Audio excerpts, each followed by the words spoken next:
Assalamualaikum warahmatullahi wabarakatuh. Perkenalkan, kami dari kelompok 9 yang beranggotakan 1. Muhammad Randi Alidayat, NPM 220010821228. 2. Muhammad Fatul Janan, NPM 220010821131. 3. Elvira Wulandari, NPM 220010821139. 4. Muhammad Hafidin, NPM 220010821663. 5. Ajma Fitria, NPM 219010821180, yang akan mempresentasikan yaitu tentang jadwal kegiatan dan biaya anggaran. Jadwal kegiatan PKM. Penjadwalan kegiatan PKMP, yaitu 1. Menggunakan format seperti pada panduan atau pada buku pedoman PKM. Kemudian 2. Jadwal penelitian harus lengkap, jelas, waktu, dan personaliannya. 3. Item-item kegiatan dalam jadwal harus sesuai dengan aktivitas dan langkah-langkah yang diuraikan pada metode penelitian, yakni seperti harus sesuai aktivitas penelitian yang sebenarnya. Kemudian penjadwalan PKMP. Di bulan PKMP ini terbagi menjadi 2 kegiatan, yaitu pra-kegiatan dan pelaksanaan kegiatan. Pra-kegiatan ini dibagi menjadi 4 bulan dan pelaksanaan kegiatan dibagi menjadi 4 bulan. Kegiatan pertama yaitu persiapan tahap 1 yang sudah dilaksanakan, yang masuk pada pra-kegiatan di bulan ke-1 dan bulan kedua. Kedua, jenis kegiatan kedua yaitu persiapan tahap kedua atau pembuatan dan pengajuan proposal yang sudah dilaksanakan dan termasuk pada pra-kegiatan di bulan ketiga dan bulan keempat. Kemudian 3, pengumpulan data. A. Peminjaman peralatan yang termasuk pada pra-kegiatan yang dilaksanakan di bulan keempat. Kemudian yang B, pembelian alat dan bahan yang digunakan. Itu termasuk pada pelaksanaan kegiatan yang terdiri dari bulan ke-1, minggu ke-1 dan minggu kedua serta minggu ketiga. Kemudian C, perekapan data yang akan dilakukan pada bulan ke-1, minggu ketiga. Kemudian reduksi yang akan dilakukan pada bulan pertama, minggu ketiga di bagian pelaksanaan kegiatan. Kemudian nomor 4, pelaksanaan kegiatan, yaitu yang terdiri dari A, mencari sumber data. Pencarian sumber data ini dilaksanakan pada bulan ke-1, minggu ke-4 di pelaksanaan kegiatan. Kemudian survei lapangan. Survei lapangan ini dilakukan pada bulan kedua, minggu ke-1. Bulan kedua, minggu ke-1. Kemudian yang C yaitu pengolahan data yang akan dilakukan pada bulan kedua, minggu ke-1,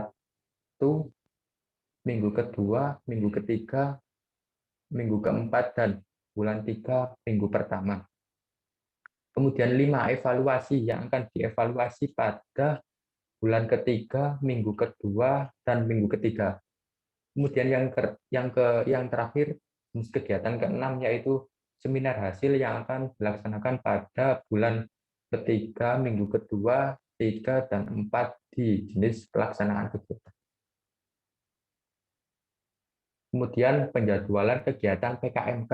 1. Menggunakan format seperti pada panduan. 2. Jadwal pelaksanaan harus lengkap, jelas, waktu, dan personaliannya. 3. Item-item kegiatan dalam jadwal harus sesuai dengan aktivitas dan langkah-langkah yang diuraikan pada metode pelaksanaan.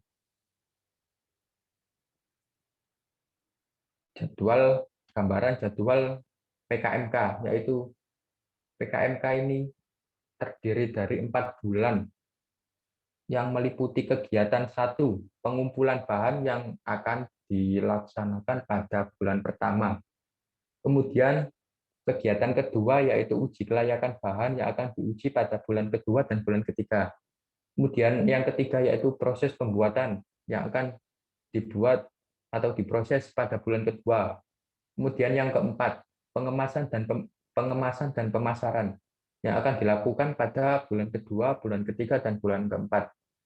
Kelima, pembuatan laporan. Pembuatan laporan ini yang akan dibuat pada bulan terakhir, yaitu bulan keempat. Kemudian yang terakhir, nomor 6, yaitu pemaparan hasil produk yang akan dilakukan pada bulan keempat. Baik, selanjutnya yaitu penjadwalan kegiatan PKM-M. Pertama yaitu menggunakan format seperti pada panduan. Kedua, jadwal pelaksanaan harus lengkap, jelas, waktu dan personalianya. Yang ketiga yaitu item-item kegiatan dalam jadwal harus sesuai dengan aktivitas dan langkah-langkah yang diuraikan pada metode pelaksanaan. Penjadwalan PKM-M yaitu jenis kegiatan. Yang pertama yaitu perencanaan yang terdiri dari pembentukan tim yang dilaksanakan pada bulan ke-1 minggu ke-1.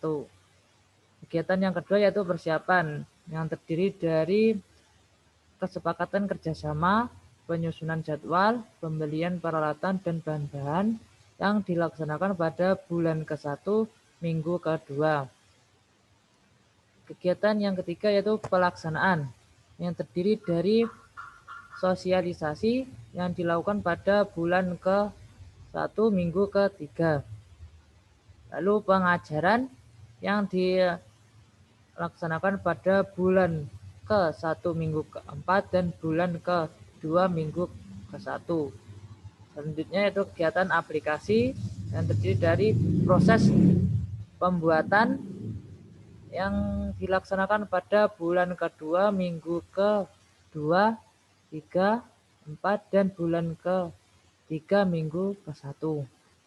Selanjutnya proses pengemasan dan pemasaran di daerah setempat yang dilaksanakan pada bulan kedua, minggu ke-3, 4, dan bulan ke-3, minggu ke-1 dan 2. Lalu pengajuan PIRT yang dilaksanakan pada bulan ke-3, minggu ke-2, 3, dan 4. Selanjutnya yaitu proses pemasaran secara luas yang dilaksanakan pada bulan ke-4, minggu ke-1 dan 2. Dan kegiatan yang terakhir yaitu evaluasi yang dilaksanakan pada bulan ke-4 di minggu ke-3 dan ke-4. Selanjutnya penjadwalan kegiatan PKMT yaitu pertama menggunakan format seperti pada panduan. Kedua, jadwal penelitian harus lengkap, jelas, waktu dan personalianya. Ketiga, item kegiatan dalam jadwal harus sesuai dengan aktivitas dan langkah-langkah yang diuraikan pada metode pelaksanaan. Langkah-langkah item kegiatan dalam metode pelaksanaan boleh dinyatakan lebih rinci dalam jadwal. Penjadwalan PKMT yaitu jadwal kegiatan. Jenis kegiatan yang pertama yaitu studi literatur yang dilaksanakan pada bulan ke-1, minggu ke-1 dan 2. Kegiatan yang kedua yaitu pendesainan alat yang dilaksanakan pada bulan ke-1, minggu ke-3 dan ke-4. Kegiatan yang ketiga yaitu pengumpulan alat dan bahan yang dilaksanakan pada bulan ke-1, 2, dan 3. Yang keempat yaitu pembuatan alat yang dilaksanakan pada bulan ke-2, minggu ke-4, dan bulan ke-3, minggu ke-1, 2, dan 3. Yang kelima yaitu pengujian yang dilaksanakan pada bulan ke-3, minggu ke-4, dan bulan ke-4, minggu ke-1 dan 2. Yang keenam yaitu evaluasi yang dilaksanakan pada bulan keempat, minggu ketiga, dan keempat. Selanjutnya yang ketujuh yaitu kegiatan tahap penyempurnaan yang dilaksanakan pada bulan kelima, minggu ke-1, 2, dan 3. Dan kegiatan yang terakhir yaitu kegiatan yang keenam, itu penulisan laporan yang dilaksanakan pada bulan ke-5, minggu ke-4. Selanjutnya, penjadwalan kegiatan PKMKC. Yang pertama, menggunakan format seperti pada panduan. Yang kedua, jadwal pelaksanaan harus lengkap, jelas waktu dan dipersonaliannya. Yang terakhir, item-item kegiatan dalam jadwal harus sesuai dengan aktivitas dan langkah-langkah yang diuraikan pada metode pelaksanaan. Rangkaian kegiatan penjadwalan PKMKC. Nomor 1, survei pada bulan ke-1, minggu ke-1 dan kedua. Yang kedua, analisis pada bulan ke-1, di minggu ke-3. Yang ketiga, desain pada bulan ke-2, minggu ke-1. Yang keempat, perakitan pada bulan ke-2, minggu ke-2, 3, 4, dan 5. Yang kelima, pengujian pada bulan ke-3, minggu ke-1, 2, 3, dan 4. 6. Kesimpulan pada bulan ke-4, minggu ke-1, 2, 3, dan 4. Selanjutnya, rencana anggaran biaya PKM dalam 5 bidang.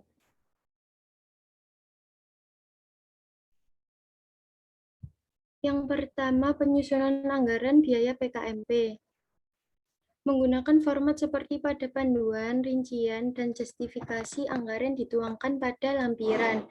Anggaran biaya harus lengkap, rinci, wajar, dan jelas peruntukannya. Item-item pembiayaan harus sesuai dengan keperluan aktivitas yang diuraikan pada metode, penelitian, dan jadwalnya. Berikut gambaran anggaran biaya yang pertama. Peralatan penunjang sesuai dengan kebutuhan dan biaya dengan total keseluruhan. Yang kedua, bahan habis pakai juga sesuai dengan kebutuhan bahan yang habis dipakai setelah penelitian dan total keseluruhannya. Yang ketiga, perjalanan. Perjalanan ini akan ditentukan sebagai dengan lokasi yang akan diambil sebagai penelitian. Dan tujuannya yang pertama untuk mengetahui pengaruh komunikasi orang yang akan kita wawancarai untuk penelitian terhadap akulturasi budaya masyarakatnya. Yang kedua, untuk mengetahui faktor apa saja yang mendukung serta menghambat akulturasi budaya yang akan kita wawancarai tersebut dengan masyarakatnya. Dan total keseluruhan biayanya. Dan keempat, lain-lain termasuk administrasi, publikasi, seminar, laporan, dan lain sebagainya. Yang kedua, penyusunan anggaran biaya PKMK. Menggunakan format seperti pada panduan, rincian, dan justifikasi, anggaran dituangkan pada lampiran. Anggaran biaya harus lengkap, rinci, wajar, dan jelas peruntukannya. Item-item pembiayaan harus sesuai dengan keperluan aktivitas yang diuraikan pada metode pelaksanaan dan jadwal. Yang ketiga, penyusunan anggaran biaya PKMM. Menggunakan format seperti pada panduan, rincian, dan justifikasi, anggaran dituangkan pada lampiran. Anggaran biaya harus lengkap, rinci, wajar, dan jelas peruntukannya. Item-item pembiayaan harus sesuai dengan keperluan aktivitas yang diuraikan pada metode pelaksanaan dan jadwalnya. Yang keempat, penyusunan anggaran biaya PKMT. Menggunakan format seperti pada panduan, rincian, dan justifikasi, anggaran dituangkan pada lampiran. Anggaran biaya harus lengkap, rinci, wajar, dan jelas peruntukannya. Item-item pembiayaan harus sesuai dengan keperluan aktivitas yang diuraikan pada metode pelaksanaan dan jadwalnya, dan pembelian peralatan seperti elektronik, komputer, laptop, kamera, dan sejenisnya tidak diperbolehkan. Dan honor pendamping maupun tim pelaksananya juga tidak diperbolehkan. Yang terakhir, penyusunan anggaran biaya PKM KC. Menggunakan format seperti pada panduan rincian dan justifikasi anggaran dituangkan pada lampiran.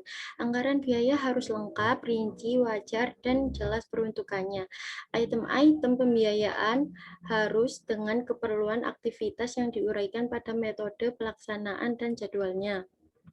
Jadi, perbedaan dari 5 anggaran PKM tersebut berada di penyusunan anggaran biaya PKM-T. Terima kasih.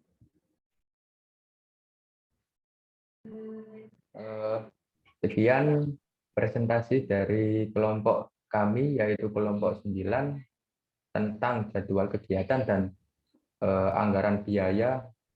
Bila ada salah kata maupun kekurangannya, mohon dimaafkan. Saya akhiri. Wassalamualaikum warahmatullahi wabarakatuh.